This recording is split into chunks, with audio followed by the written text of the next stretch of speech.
Well, the Organized Crime Office, EOCO, has arrested 35 suspected human traffickers in a major operation targeting a syndicate accused of luring and exploiting over 200 individuals. The victims, mostly foreigners and from vulnerable backgrounds, were reportedly housed in Oyarifa under false promises of a better life and employment opportunities in Ghana. Acting Executive Director of EOCO, Abdul Bashiru, says the suspect operated a well-coordinated trafficking network that preyed on victims from various regions, including neighboring West African countries. There is more in the following reports. Well, these people, numbering more than 200, have been trafficked. That's according to EOCO, which says that they got an intel that they were being housed at a place in Oyarifa, a suburb here in Accra, with the promise of being offered better life. Now, they've come from across the West African region, with some also being Ghanaians. Over 30 people have also been arrested as being the ones who lured these innocent victims with the promise of a better life. 219 people were arrested at Kunsak Estates in Oyarifa. The suspects were lured into the country, the victims were lured into the country by the suspects, ostensibly to give them lucrative jobs in Ghana. Unfortunately, when they came to Ghana, since there are no lucrative jobs existing, then they took them hostages and then they confined them at the Oyarifa estates, and then they were forced to go into cyber crimes and cyber crime related activities. A number of laptops, personal effects, internet facilities, food stuff, and other things were retrieved from them. Together with the Ghana Police Service and then the Army, they were brought to the Economic and Organized Crime Office, and then we have subjected them to some screening. The essence of the screening is to separate the victims from the suspects, to even separate the juveniles from the adults. And then we also want to know what type of criminal activities they are involved in. One of the victims says he has been kept in the house for more than a year and eats 1 meal per day, and has since not been offered that opportunity that he was promised. Of Nigeria, my boss directed me to come to Ghana, but he did not tell me exactly what I'm coming to Ghana to do. But he told me that I will come to Ghana and live with him. Then actually, I came to Ghana to stay, to work with him, and I found out that finally he's an internet operator. He works under fraudster movement. So I don't have any other solution because we are not meant to go outside. We cannot stay outside. We cannot see the in and outside. We cannot see daytime and bright time. We always stay inside our rooms. So I've been in Ghana for 1 year now. This month has made me 1 year in Ghana. We are not feeding well. Actually, we are eating once in a day. As this plate was given to us, we eat it by 8 o'clock, 8 p.m. at night. So we will not eat again till the next 8 p.m. EOCO says more than 10 of these victims are underage. There are also women involved. It has promised to pursue this matter till the end. From the headquarters of EOCO, my name is Kenneth Jesse for Joy News. Oh, quite a number of people being kept in that. And on this development, I'm joined via Zoom by Farouk Al-Wahab, an international diplomatic consultant. For more on this, grateful to you, sir, for joining. Now, what does this mean to the country Ghana?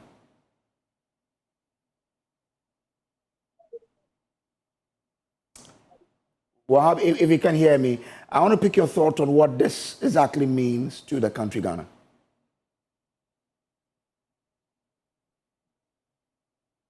Okay, when we would bring him on this development, but away from that, and still relatedly, the Ghana Police Service, in collaboration with the Narcotics Control Commission and other stakeholders, has destroyed marijuana and other opioids worth approximately 500,000 following a court order. Now, this action is part of the country's effort to combat drug abuse and trafficking.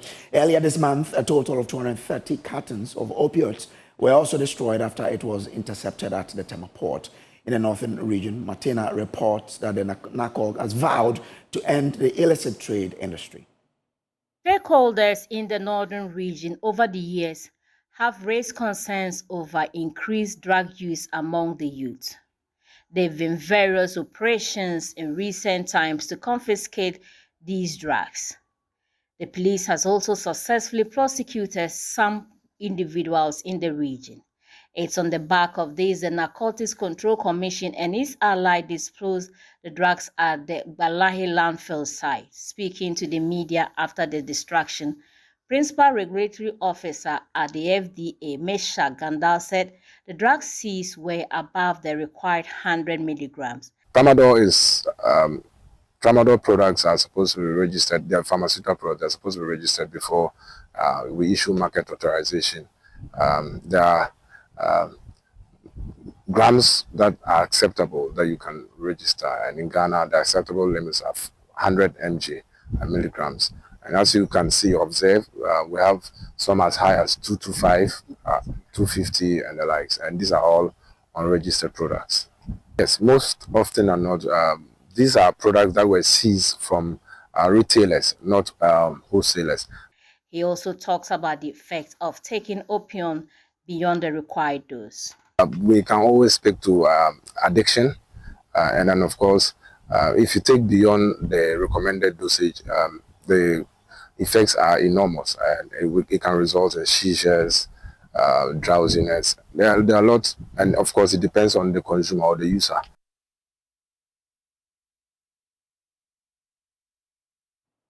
Now, I've been joined by Jamal Yaya Idi, who is leader of Aboabo Pilot Fund, a local illicit drug eradication task force in Tamale. Grateful to you, Yaya. So, I mean, if we do remember, there was a story on BBC that described the area as a hotspot for opioids. What has your team been doing so far on this particular development? You know, before the BBC were invited to Ghana, it's the team that invited. They call on us, and we invited them, and they moved with us with several operations. You understand? You see, when they talk about this drug thing, it's not about a joke. It's not a joke at all, because this time around they are selling it to schools, secondary schools. That's where they do the trade now, because they know that the street is hot for them. They don't longer, move on street. Now they use students to sell the drugs, and the people who are driving this tricycle, that's what they use to sell this drug. Hold on. What is the solution? If you say they use students to sell, who are they selling to? The same students? You see, these barons know that a lot of people are watching them. A lot of people are watching them. They no longer want to show themselves in the business. But there's kids who move away from their villages and they are schooling in town, but they don't have money to run activities. So they go in for these guys who are coming from villages, give them the drugs. Some of them work and they, ride tricycle, all those stuff, before they used to make ends meet. So when they are riding the tricycle, they know the people who take these drugs.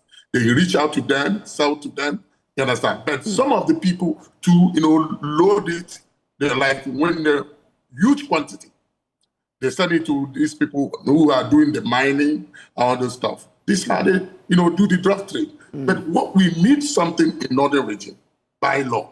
If there's a bylaw in northern region, we are making a paved way to do all these things. But if there is no bylaw, and these guys, they have money. Food and Drug Board cannot give them a good penalty, because if they catch you with a tramadol, you understand, they fine you, which is a small thing to them. They ever find somebody 90,000, he paid with a twinkle of eye. This is not what we need. We need a bylaw to the community saying that nobody to sell illicit drugs. My brother, a full box of tramadol. I mean, the national law itself frowns upon this dealing in illicit drugs. So you have the law. No, let me come in here. If you catch somebody who bring illicit drug by the Food and Drugs Board, either they fine you 20,000 or they fine you 30,000 or 40,000. That's a small chip to them. As somebody who control tramadol, control billions of cities, This is what we're talking about. Now, the women, those Ajia and Alaji who always go and do businesses, they no longer do business anymore. Like the clothing, whatever, is the drug they go to bring. Okay. And the drug makes money more than the other thing. So what you're calling for is for the law to prescribe stiffer punishment. Yes. Okay. Yes. Because if you bring a food, have a kilo of tramadol, you can make billions of cedis. Okay. All right. Billions of cedis. And when they fine you like 20,000, 50,000. It's a chicken chain to the person who did them with these drugs. I'm grateful to you. The drugs are killing our innocent kids. You know, we are in the Muslim community, which they don't drink alcohol because they don't drink alcohol. But in this EDC drug, that's what they used to hide themselves. Okay, all right. I'm grateful to you for joining us with your viewpoint today. But let me bring in our Northern Regional Correspondent, Martina Bogri, who's joining me with details. So, Martina, on this opioids that were destroyed, I believe this was collected over the entire region. For how long? Yes, this was for 2 years, according to the police. They collected these over a 2-year period. These cases were sent to court, and after the court convicted them, they were asked that they are destroyed. And so today's exercise was to destroy illicit drugs that were seized within 2 years. Martina, like come in here and talk about something about it. But let me try and get more from Martina. Martina, how big is this? It is a big issue in the northern region here, where we are told, according to a research done by the University for Development Studies, that 58% of the youth at one point in time have done drugs in the region. That's how big it is. It's not just the region's capital, but even in the district, you go even into communities, and it is an issue that is of concern to people. It's become an issue more because people's safety has become an issue. These guys would do everything to be able to get money to buy these drugs. Wow. And then they are endangering people's life. In the past, I could stay in the office and come home at 1 o'clock. I can't do that after 10 o'clock in my neighborhood because it's getting dangerous each day. And that's how serious it has become. Martin, I'm grateful for this information you've shared with us tonight. Now, away from that, the former Deputy Minister of Foreign Affairs in the Estrella Akufo-Addo government is raising concerns over President John Mahama's continuous engagement with military leaders of Burkina Faso, Mali, and Niger at a time the three countries have exited ECOWAS to form the Alliance of Sahel States. This follows an invitation from President Mahama to the three leaders to join the ECOWAS Heads of State and Ministers Crucial Summit in Accra next week. We'll hear from him shortly, but first, listen to Foreign Affairs Minister Samuel Okudzeto-Ablakwa confirming the invitation during the launch of ECOWAS 50th anniversary celebrations. I did indicate all ECOWAS heads of state have been invited for this event, including heads of state of the AES countries. You do know that because of the divorce from ECOWAS, it requires the host president to be solely responsible for that invitation. So they will come as hosts of the Ghanaian president because of the divorce. But in the spirit of goodwill and seeking to foster reunification, which we hope that will be achieved in the shortest possible time. All sides, when President Mahama discussed with his colleagues that he wanted to invite the AES heads of state, he did not face any opposition or resistance, which is really a good sign that there is that genuine commitment and desire for ECOWAS to be fully reintegrated. Well, questions have emerged over President Mahama's continuous engagement with the military rulers in Mali, Burkina Faso, and Niger, especially as they have severed their ties officially with ECOWAS. Speaking on the pulse on JoyNews a while ago, former Deputy Minister of Foreign Affairs in the Estrella Akufo-Addo government, Charles Oredu, says he's casting doubt over the president's effort to try and rein in the three leaders. I don't know what kind of report the president gave the chairman of the union, being the Nigerian president, President Tinubu. But I think that he's not been successful in this. Probably this is an opportunity to re-engage, an opportunity to still get the three countries, to get back on the table, and then see if we can get them back on the union, back to join the union, and in the long run get them to establish democracy and then multi-party democracy in their country. So by and large, if countries like these three that are very, very strategic, bear in mind that Ghana do have a very strategic relationship with Burkina Faso because they are a neighbor. Right. Mali, Ghana, Mali, and Osadifo Dr. Kwame Nkrumah, we did have a very special relationship with Mali. And then Niger. There are a lot of Nigerians in Ghana, doing business and then whatnot. So if the desire is to bring them back, that's fine. But I don't know how successful the president is being. Let me bring in Farouk Al-Wahab, an international diplomatic consultant, into this discussion. Well, Farouk, I'm grateful to you for joining us here. Now, the president is trying to bring these guys on board. What do you make of those efforts? And, I mean, when can we expect that some sort of desirable result can be attained from this engagement the president is doing? Hello, Wahab. Yes. Yes. So I want to pick your thought on that one. Yes, I'm saying that is the best thing that the president can do for ECOWAS. Bearing in mind that before even he was sworn in, he has extended invitation for the three head of states to attend his inauguration, which they honored and they came. What does it tell you? It tells you that yes, ECOWAS had their problems. PDS 1, PDS 2 declaration, Abuja 3, which really took them out. Guinea, Burkina, and then Mali and Niger, the last one. And then if the president sees that ECOWAS already, the strength of ECOWAS is very weak, let me put it that way. However, if the president also goes out there to include himself with the troubles on the sub-region already, bearing in mind that we are having direct contact and then direct border with Burkina Faso, most especially, where there are a lot of things going on out there. In my view, the president wants peace. That is what he's trying to tell ECOWAS. For him to join the world and for him to join the team that, okay, we have turned out their table. Indeed, if ECOWAS says that we have what?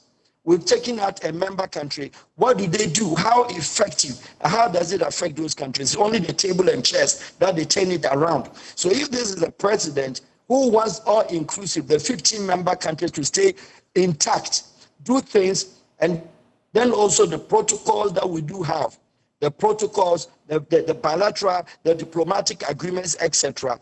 I think we should rather encourage and hail him for doing that because one, he initiated a move by employing the services of a special envoy. That tells you why they didn't want to betray diplomacy as a result of allowing Honorable Okujeto to be dealing with them. In this case, he really showed a class and he showed also his preparedness to deal with this issue once and maybe for all. And for that matter, as a president of the Republic of Ghana, who is a key member of the ECOWAS, he will be able to persuade his colleagues that let's allow them to come back instead of allowing them to go out. So I think it's the best thing that any president who wants peace within his region will do. So whatever affects Burkina can easily have a corresponding effect on Ghana. Okay, let me take you to the ECOWAS arresting some 200 people believed to have been trafficked into Ghana. What will be the impact of this on Ghana and in the sub-region, because we understand some of them are coming from neighboring countries? There's a collaborative efforts already among the security agencies over the period. And what I'm saying is that It's not the best of its kind, but the destination being Ghana. Let's look beyond only the assembly of all these nationals from the ECOWAS region and what and how it will impact. Well, it affects diplomacy to some extent if they are not well handled. But then we're talking about criminal, organized criminal, terrorism, rebel, Al-Qaeda, ISIS, Daesh, and Sawad and Sidin, and you're talking about all those vigilante groups, extremist groups. They were formed out of the basis of congregation of similar operations. Call it illegal actions, prostitutions, call it illegal action. You're talking about money laundering, cybercrime, etc. When they meet, that is where the idea of forming a kind of a group out of it. Let us not forget how Boko Haram was formed. In what? In Gao, in Mali. Out of Ansawat and Sardine operations, one Mustafa Bonkano, Mustafa Yusuf, and all of them in Nigeria, they had gone there to study Quran. But they didn't study the Quran because there was already an organization they joined, out of which in 2002 they formed Boko Haram, which had become a strong, how do we call it? So if that is the basis you are, terrorist group, yes. If that is the basis you're drawing, then what must we do to ensure that we don't get to have another group being formed out of the congregation of these numbers here in Ghana? Exactly what it has to be like the Cote d'Ivoire, how they do it, because they've been through rebel problems, terrorism, etc., and then also government misunderstandings between politicians, etc. We need to strengthen our security agencies. The police must be up and doing. The migration must be up and doing. The last thing is the prosecution team, either from migration, EOCO, all the groups, military intelligence, must come out as one force, and for that matter, bear pressure on the judiciary. So when these people are presented, though the ECOWAS member country, nothing stops another ECOWAS member to be arrested if it has to do with crime. So therefore, Ghana's dealing with crime issues is something very on the weaker side. I've spoken on this subject some couple of, let's say an hour ago on the same program. But I'm saying that the Ghana security services and security agencies and the company, they know how to get these people out. It's a matter of dialoguing among themselves and then the judiciary for them to have a strong method, a strong sign, and make sure that when these people are apprehended or caught, they must be prosecuted. In doing so, it will stop them. Either than that, it is a big issue that is coming up in Ghana. Al-Wahab, I'm grateful to you for joining here. Away from that, today marks exactly 101 days since President John Mahama assumed office. And with just 20 days to go until the deadline of his 120-day social contract, the spotlight is now firmly on delivery. Some of the major policies the president promised to ensure their successful implementation within his 120 days include free tertiary for level 100 students, scrapping of the E-levy, COVID-19 levy, and the emission levy. Also included training 1 million youth in coding. Now, out of the 25 promises made in the contract, checks by JoyNews research team has revealed only 8 have been fully fulfilled, with the rest either in progress or yet to begin. Let me share with you details of that by the work that our research team has done. If you look at it, now progress of Mahama's 120-day contract, look here. 100 days spent already. Now, out of these 100, how many of the promises have been done? If you look at the numbers of the promises that were given, we have counted at least 8 of those promises completed, 9 in progress, and we have 8 of them which have not been started at all out of the social contract that we signed with President John Dramani Mahama for his 120 days. Now, let's track the progress of the 120-day contract, some of the completed promises. You will see the national dialogues on education and the economy, those were done. And those have been done by the president again, or government. Again, no fees for first years and free tertiary for persons with disabilities. Funds have been allocated in the budget that has been read. If you look at it, e-levy, betting and emissions taxes have all been scrapped by the government. Allocation of the government promised to put up the women's bank. Allocation for that has also been done by the budget. So 4 of them. Let's look at so it said they would scrap the COVID-19 levy. It will ban political appointees from purchasing state assets. It will develop the code of conduct for government officials. These are yet to be done. Restructure laws making SOEs for profitability.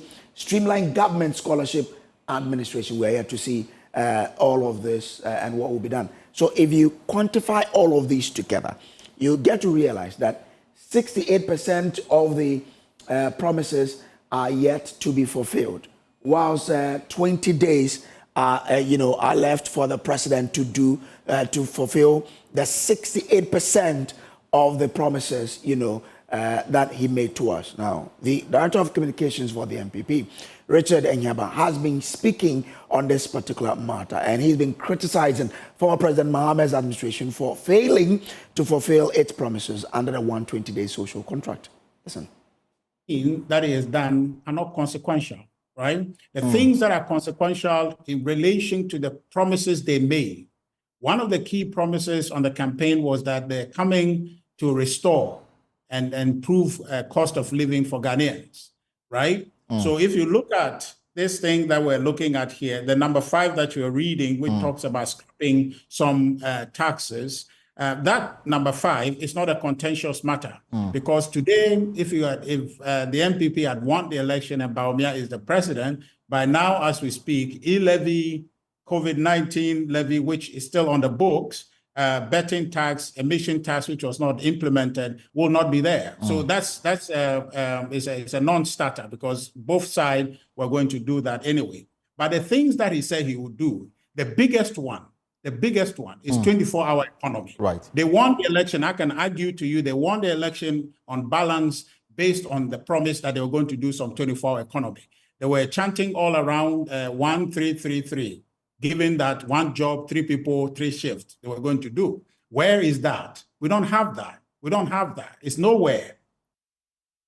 That was Richard Ahiaba there speaking on the pulse earlier today, particularly about their viewpoint on President Mahama's 120-day social contract with Ghanaians. Well, we have 20 more days for the government to complete the 120-day promise. We'll see whether the 68% left will be done or not. This is JoyNews Prime. We'll take a break here. We will be back with more. Please stay.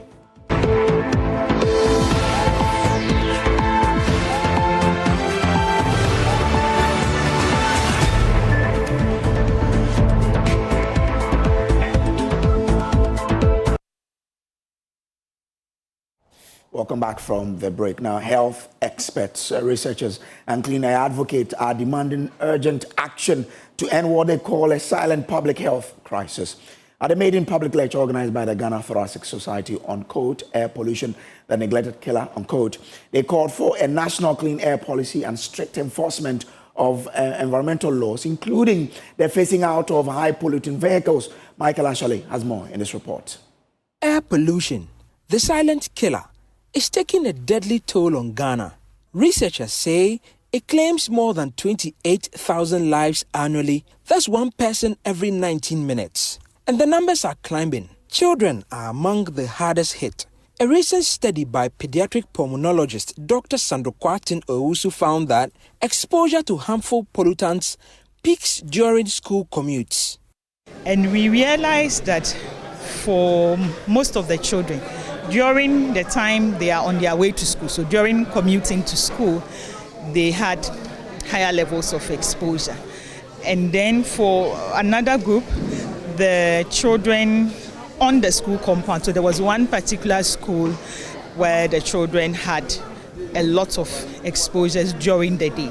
In Ghana, the situation is dire. Our average air quality is 12 times worse than WHO's recommended limits. Desmond Appiah is the country lead of Clean Air Fund. Air pollution is now the #1 environmental challenge in the world and in Ghana, and there are a number of reports attesting to that. So it is because it is not visible most of the time, it's easy for us to push it to the back burner. One of the hardest culprits, Ghana's public transport system. The high-emitting, fuel guzzling vehicles that line our roads. Clean Air Fund's Desmond Appiah says the gap must be fixed and quickly. we do have the regulations. Even the EPA permitting processes, the schedules are clear on it, but they are scattered, and we need to have a clearer national direction. And that's why we are calling that we should have a national policy. Professor Kofi Amega of the University of Cape Coast says high-emitting vehicles must be phased out. The high-emitting vehicles, I think we need to find a way and either get rid of them by not giving them roadworthy, or we need to tax them heavily. We can also look at a policy whereby there could be some form of replacement for the vehicle owners so that they can pay over time. And it's not just transport. Household air pollution from charcoal and opium burning adds to the toxic mix. In our homes, we need to find a way and transition to clean cooking solutions. By using LPG and getting rid of the charcoal, we need to stop opium burning at home. The Ghana Thoracic Society launched its maiden public lecture on air pollution, declaring it a neglected killer. But President of the Society, Professor Jane Efriye Mensah says this is just the beginning. The society has more in store, and that is going on the tangent of education. Public education would go sector by sector, looking at the people who are most at risk. We hope that as we do this, we will whip up the public support. Air pollution may be silent, but the consequences are loud and clear. With lives being lost daily, researchers say the time to act is now, because breathing should not be a death sentence. For JoyNews, Michael Ashale. Have you seen the car around you? Is it bringing out this sort of pollutant? Speak to the driver to park it. Or the bustling market of Bolgatanga, comprising the old market and the new market, are facing substantial fire hazards that could endanger both traders and customers. While the last major fire incident in the old market occurred over a decade ago, recent events, including a fire that damaged stores near the new market 4 months ago, have raised alarm among traders. For our series on breaking the fire cycle, Upper East correspondent Albert Sorry visited the Bolgatanga market and our reports. The Upper East regional capital, Bolgatanga, has two main markets, the old market and the new market. The Bolgatanga markets have been quite fortunate to escape fire disasters for a long time now. However, the Bolgatanga markets are not completely safe from the danger of fire disasters. During a visit by JoyNews, it was revealed that open burning of plastic and other waste is a common practice in both markets due to the lack of proper waste management systems. Linda Akupa is a leader of the Market Women's Association. At times we just take the rust and just burn it in there. So after the burning, you can't stand after the burning to go. You can just start and burn the thing, walking away. The fire risks are compounded by the congestion in these markets caused by unauthorized structures. We as the market women, we have our place. Everybody's supposed to sit inside the shop. And the thing is not big like that. It is not right for us to light fires anywhere at all within the market, but some do that. You might finish cooking or even smoking and fail to properly put out the fire. And if the wind blows and ignites a fire during the night when no one is here, you can imagine what would happen. The Ghana National Fire Service in the Upper East region, led by Regional Commander Richard Absafo Sego, acknowledges these ongoing risks in the Bolgatanga markets. Some of the major hazards that we normally identify are naked fires, that the market women mostly cook in the markets before they cruise, and then illegal connections.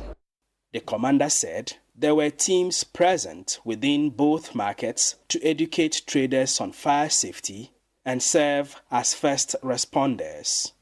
Routinely, we meet the market leaders to discuss about the challenges that they are facing and the service as a whole. We've also earmarked all the markets as fire stations. We man there 24/7. JoyNews found that the team's operational bases in both markets are located within incomplete and poorly maintained structures. They are permanent task force. This time when we come, whatever we can do for us not to experience the fire outbreaks, we are going to do it. As the Bolgatanga markets remain a vital hub for commerce, the safety of traders and customers hangs in the balance.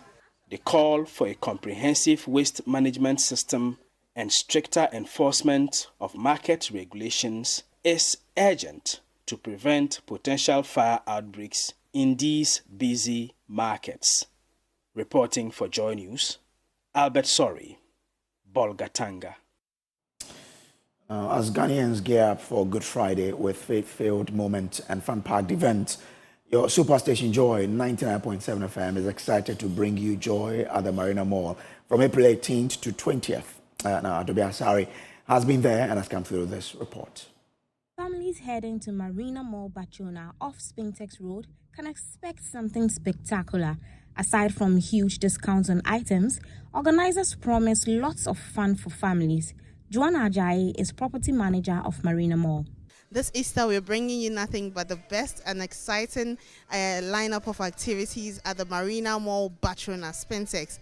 We're going to have kids play around. We're going to have a session for them. We're going to have lots of giveaways. We're partnering with multimedia group, Joy FM, and the Joy Social. We're all going to be here through tomorrow, which is Friday till Monday.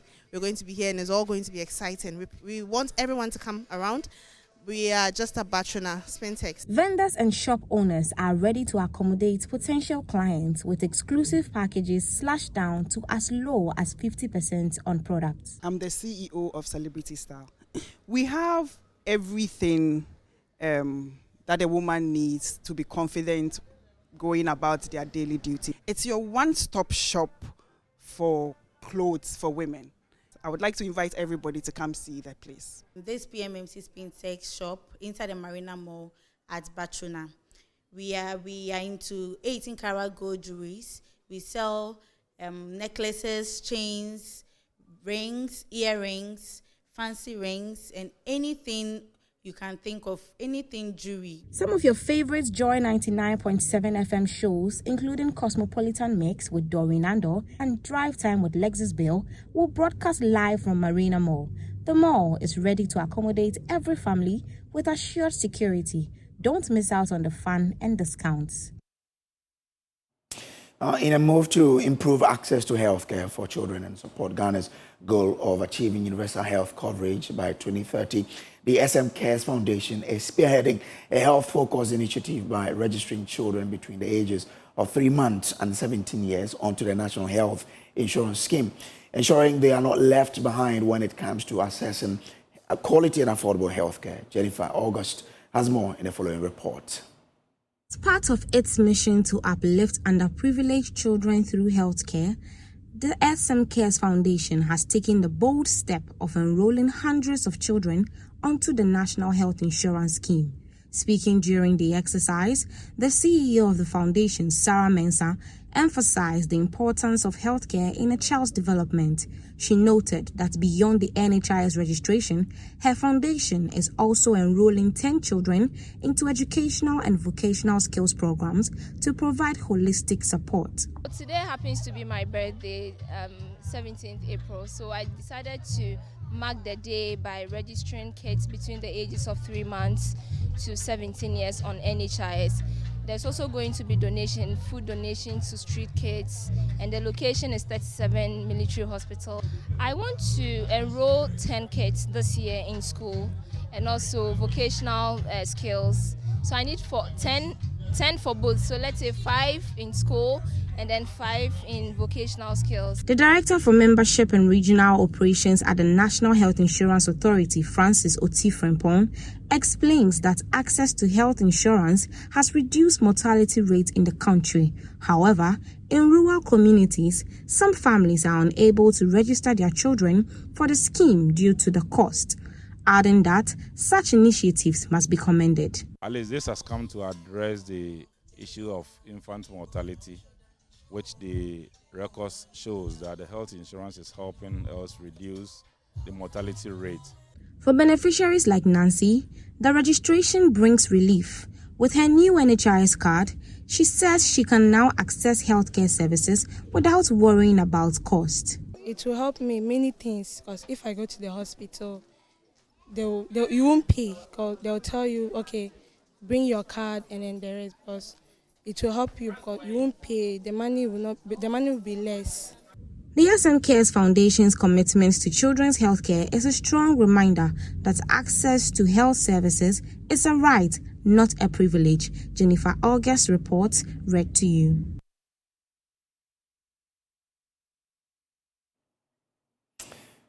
We'll take a break here. We'll bring you showbiz with Becky Banks. Stay on.